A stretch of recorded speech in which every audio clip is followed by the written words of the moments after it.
Война. День 264. Ситуация на фронтах. По данным аналитика DevMoon, Украина освободила уже более половины из всей захваченной Россией территории, включая Крым и Донбасс.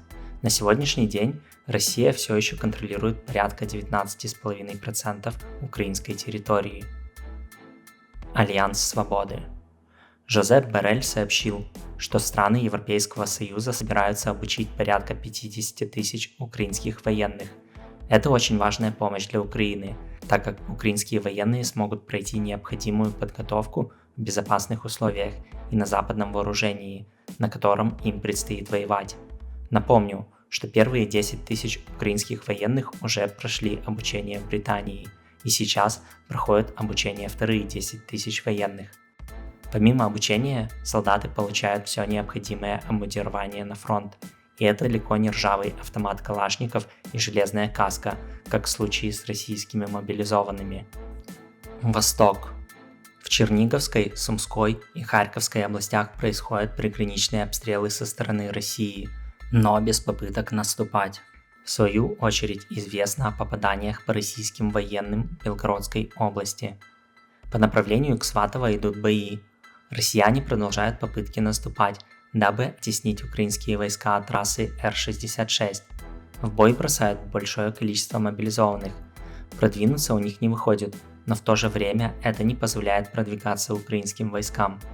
На правом берегу Северского Донца бои все там же – Белогоровка, Солидар и подступы Бахмута.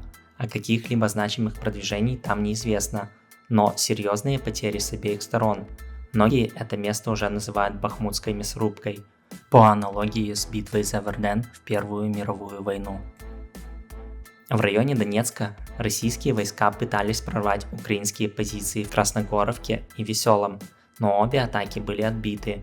Правда, им удалось продвинуться в Опытном и захватить западную окраину. Россияне заявляют о захвате всего населенного пункта, но подтверждений этому нет.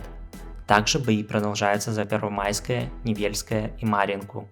Продолжаются ожесточенные бои в Павловке, но продвинуться россияне там не могут.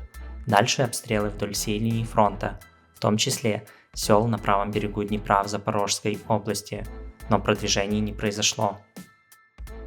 Юг. Битва за Херсон завершилась победой Украины и освобождением правобережья.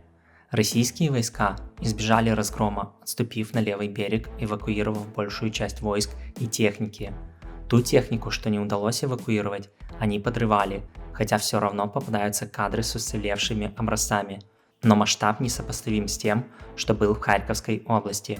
Уходя, россияне взорвали мосты через Днепр, что делает практически невозможным, а точнее бесперспективным ведение наступательных действий на этом направлении для любой из сторон. Сегодня Херсон посетил президент Украины Владимир Зеленский.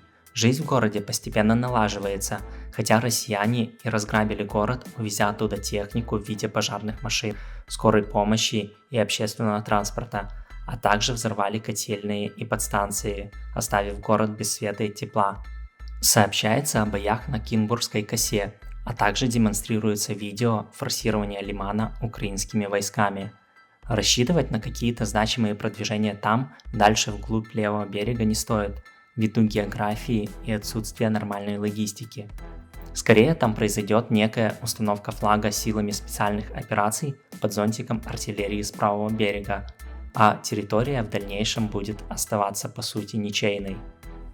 Спасибо за просмотр, поддерживайте видео лайками, комментариями, адекватными желательно. Подписка важна и огромное спасибо всем, кто поддерживает канал финансово.